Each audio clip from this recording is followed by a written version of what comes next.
All right, if you've ever driven on UK roads, you know exactly what I'm talking about. Those white road signs. They're everywhere, guiding us on our local journeys. But let's be honest, they can be a bit confusing sometimes, right?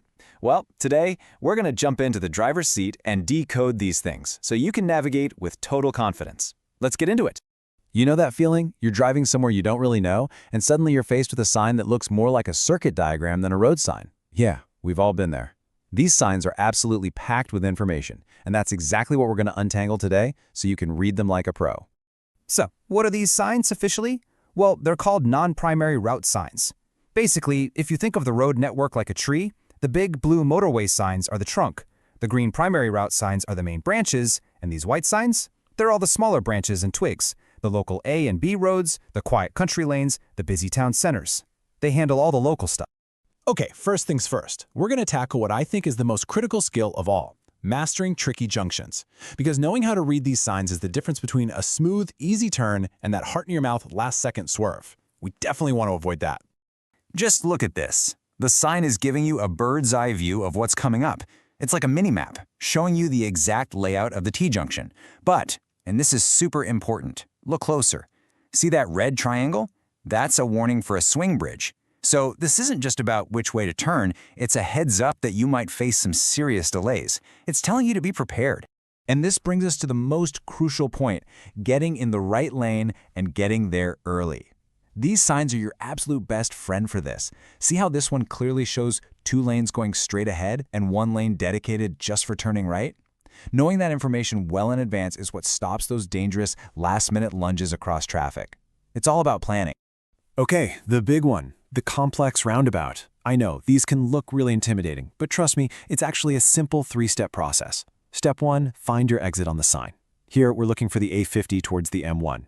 Got it. Step 2, the sign literally tells you which lane you need to be in before you even get there. And finally, step 3, as you approach, you just match what the sign told you to the big white arrows painted on the road. Simple as that. Now here is a classic trap you see all the time, especially at mini roundabouts. Look closely. The sign says both the left and right exits are for the A55. It's so easy for our brains to just see the number and think, yep, that's my road. But if you do that, you could end up going in the completely wrong direction. This is a perfect example of why you have to read the place name, not just the road number. And just look at how much information they can pack onto a single sign. It's actually pretty amazing. This one for a staggered junction is pointing you to all sorts of different things. You've got a tourist spot in the brown box, you've got short stay parking, and an underground station. It's like a mini directory for the local area, all in one place. And remember, these signs aren't just about directions, they're about safety too. This one's a great example. It's not just showing you that a minor road is joining from the left, it's also warning you that the main road you're on has a sharp bend. The message is crystal clear. You need to slow down to take that corner safely. It's a direction and a safety briefing all rolled into one. All right, so you've successfully navigated the junction. What's next? Well, the next batch of signs are all about keeping you on the right path and helping you make smart choices for the rest of your trip. This is a super simple feature, but honestly, it's one of the most useful. Distance markers. A lot of these directional signs will just straight up tell you how far you've got left to go. 2.5 miles in this case. It might not seem like a big deal, but it really helps you manage your journey, and it definitely cuts down on that "are we nearly there yet" feeling when you're on a new road. Now this is a sign that gives you power. It's offering you a choice. You can go straight through the town center, or you can take an alternative route. So what's the deal? Well, the town center might look shorter on the map, but it's almost guaranteed to be packed with traffic. The alternative route, it might be a little longer, but it could save you a ton of time and stress. Plus, you're helping to ease congestion. It's a real win-win. And you know what? Sometimes simple is best. On a smaller, local road, you don't need a massive, complicated sign. A single finger post, like this one, is perfect. It's just pointing the way to a local spot that wasn't on the big signs back at the main junction, but is absolutely crucial for finding your way around here.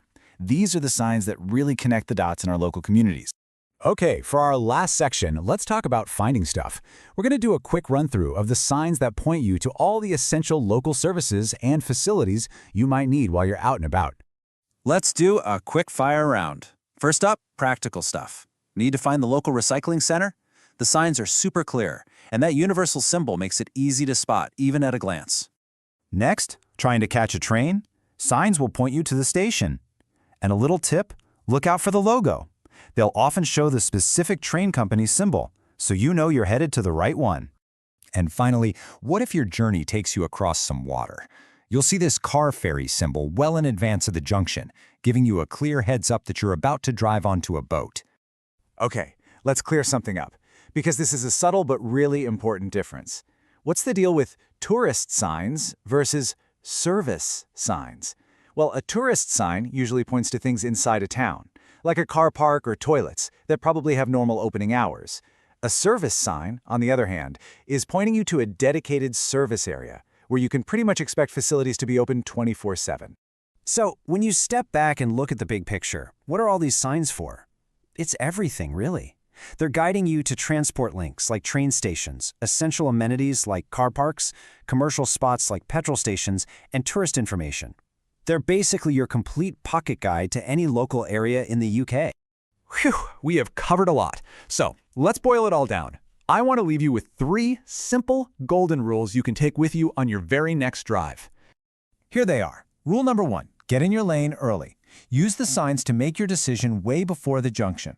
Rule number 2, match the sign to the road. What you see on the sign should match the markings painted on the tarmac. And rule number 3, anticipate the road ahead. Use the signs to see the future, whether it's a sharp bend, a tricky roundabout, or any other hazard. And I'll leave you with this final thought. Getting to grips with these signs is a huge part of becoming a more confident, safer driver. No doubt about it. But the signs are only one part of the story. So the real question is, you've seen what the signs are telling you, but what is the road itself telling you? Because being able to read both is what makes all the difference.